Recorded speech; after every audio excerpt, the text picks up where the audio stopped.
You know what? It's so funny actually, guys, but so many times I start thinking about, did my team made a reservation in my favorite place? And I was like, I think there is nothing like when you call someone like champion, when you hear the champion, it's like, how can I actually complain about anything? Like if you won. Thousands of Philippine flags filled the stands amid a deafening roar that no one in Linz, Austria, had anticipated, all for a player who wasn't even originally listed in the main draw.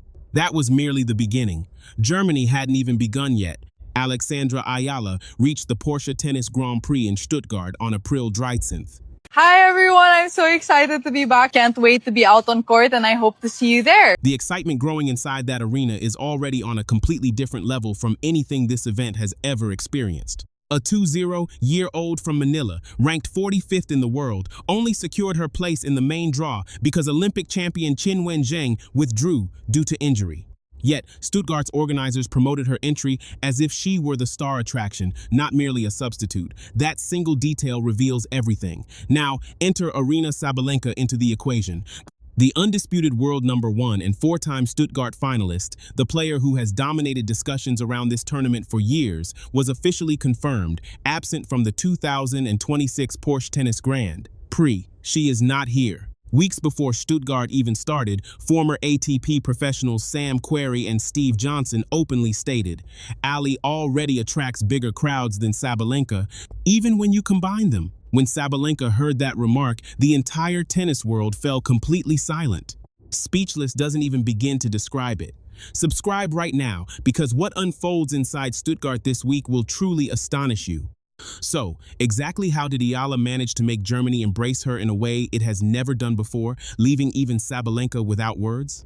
Let's begin with the moment the tennis world stopped focusing only on rankings and started noticing something far more captivating. Absolutely, and that there's a certain stepladder that you have to go through before you get to elite sport. So it starts really in high school. She advanced all the way to the semifinals of a WTA 1000 tournament, the first Filipina in history to achieve this feat. Before that semifinal, her coach pulled her aside and said something she later shared publicly. Alex, you're in the semifinals of a Masters event in Miami, and you're competing for a chance to face the world #1. She lost that semifinal to Jessica Pegula, but the impact, or more accurately, the awakening had already taken place. Filipino supporters across the globe rallied instantly. Social media erupted. Broadcasts that previously had average viewership suddenly faced overwhelming traffic. Courts where Eala played turned into packed, standing room-only venues. The tennis world had witnessed enthusiastic fan bases before, but this was distinct in its depth, size, and worldwide reach. Steve Johnson, the former American pro, explained it clearly on the Nothing Major podcast in February 2026. Eala was creating the same kind of impact on crowds that Brazilian star João Fonseca had produced on the men's side. Arenas were filled to capacity, with an energy so powerful that even neutral spectators tuned in just to soak in the atmosphere. And that was all before Germany. Here's something important to reflect on. When Eala entered the Stuttgart main draw as a replacement for Qin Wenzheng, she was ranked 45th in the world. Just 2 weeks earlier, she had reached a career-high ranking of 29th after an impressive run in the early 2026 hardcourt season. A loss to Karolina Muchova in Miami's round of 16 caused her ranking to drop again. By normal tennis standards, a 45th ranked player joining a WTA 500 event as a last-minute replacement would be considered a minor detail, a simple scheduling adjustment that deserves only a brief mention in the draw announcement and nothing else. Of course, we have to mention Alex Eala, the incredible fandom coming, across the globe, especially from the Filipino community. So it wasn't about Stuttgart, nor even about Germany, but rather a single afternoon in Miami, Florida, back in March 2025. At that time, Eala was just 19 years old and ranked outside the top 60. She was a promising junior talent who had been quietly training at the Rafa Nadal Academy in Mallorca since 2018, largely unknown beyond Philippine tennis circles. Then, Miami changed everything. She tore through the draw. Match after match, opponent after opponent, Eala sliced her way through one of the toughest fields on the entire WTA calendar. Well, with on and off the court. Again, another physical battle, but Stuttgart's organizers handled it very differently. Their official social media announcement about Eala's inclusion stated, "Fans can now look forward to seeing Alexandra step in."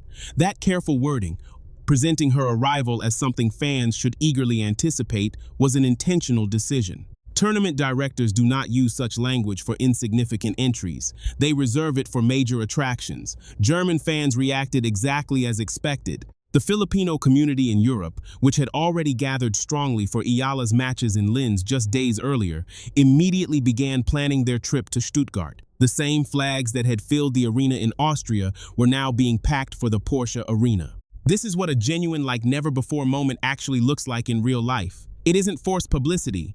It is an authentic, organic, cross-continental fan movement that has rallied behind one player, and that player is now standing on German soil for the very first time in her career.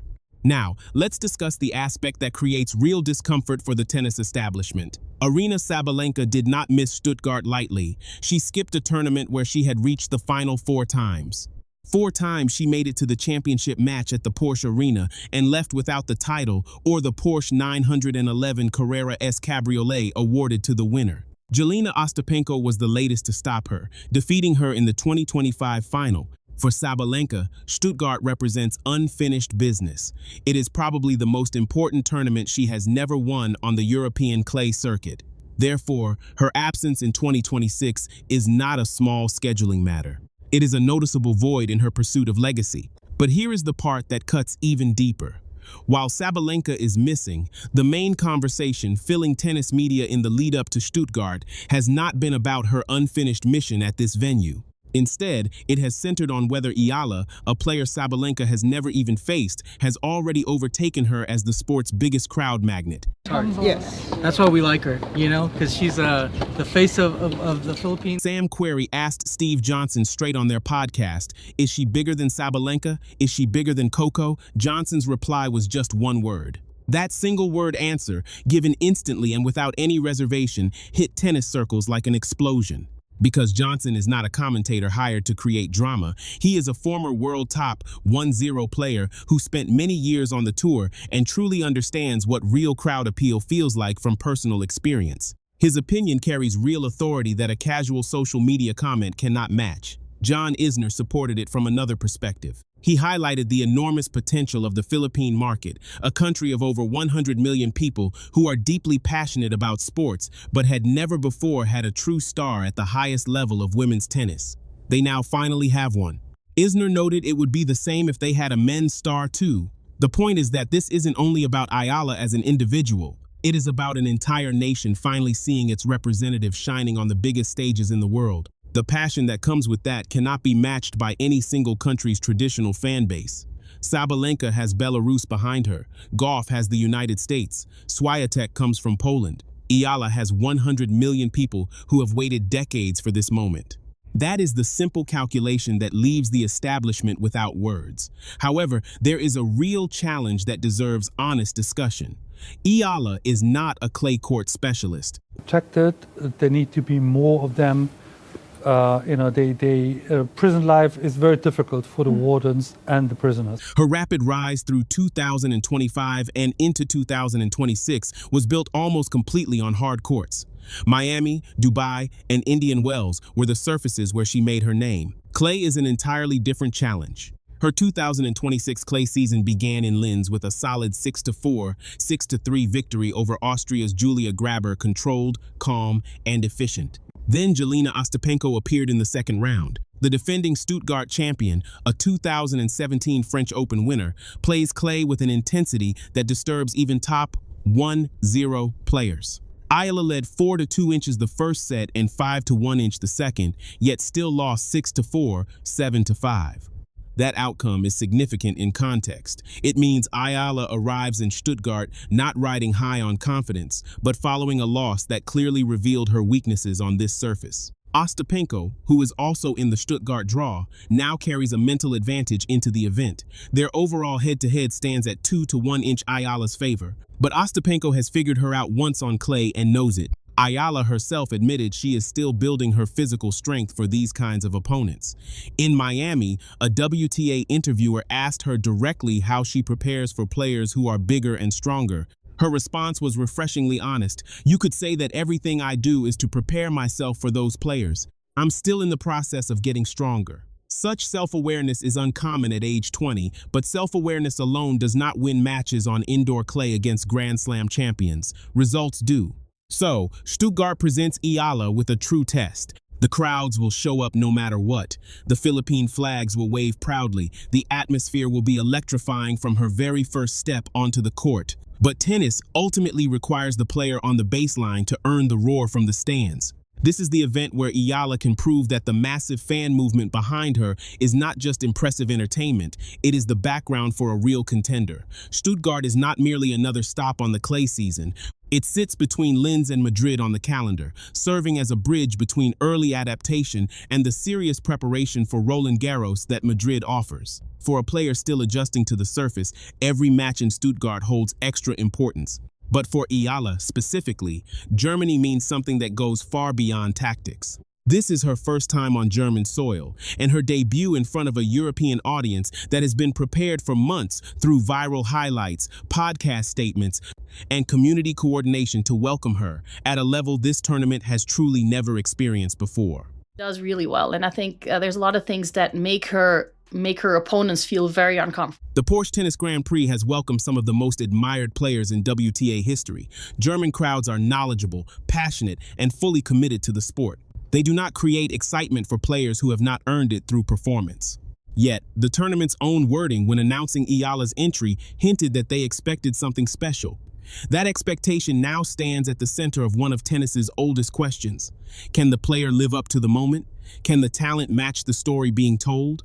For Sabalenka, watching from afar while missing a tournament she has reached the final of 4 times without winning, as a 45th ranked Filipina takes over the entire conversation, the silence must feel overwhelming. To me, it was very disappointing. And that is exactly what the title of this video refers to. Not a direct quote or a press conference comment, but the undeniable, heavy silence of seeing someone else take over the space you once owned and realizing the crowd didn't even notice when you stepped away. The Stuttgart draw places Eala in a strong field featuring Elena Rybakina, Coco Gauff, Iga Swiatek, Jasmine Paolini, Mira Andreeva, Karolina Muchova, and defending champion Ostapenko. Every round offers a chance to make a powerful statement. Every victory would echo far beyond the scoreboard. A strong run here reaching the quarterfinals, semifinals, or further would do something for Eala's career that no hardcourt success has completely accomplished yet. It would show that her clay court weaknesses are being fixed. It would place her name in Roland Garros discussions with real substance instead of just optimistic hopes, all with the home crowd fully supporting her. And it would happen in Germany, in front of audiences that welcomed her in a way this event has never witnessed before, on the same stage that Sabalenka could not conquer in 4 attempts. The narrative almost writes itself perfectly. Almost. Because tennis has a habit of humbling even the best written stories. Ostapenko already demonstrated that in Linz. The red clay doesn't care about flag numbers, podcast comments, or fan movements. It rewards timing, footwork, physical strength, and the skill to build points under pressure against players who have dedicated their careers to mastering this surface. Eala understands this. Her team understands this. The training block she completed at the Rafa Nadal Academy before this clay season was not by chance. It was focused preparation for exactly these conditions. Whether that preparation is enough is what Stuttgart will reveal over the next 7 days. The Philippine flags are already packed. The Porsche Arena is about to experience what Linz felt and then some. Germany is ready. The only remaining question is whether Eala is ready for Germany. If this analysis gave you a fresh view of the Stuttgart story that you haven't found anywhere else, subscribe right now. Turn on the notification bell so you don't miss the match previews, result reactions, and in-depth breakdowns as the clay season heads toward Roland Garros. This channel explores the perspectives that mainstream tennis coverage often overlooks.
crowd completely behind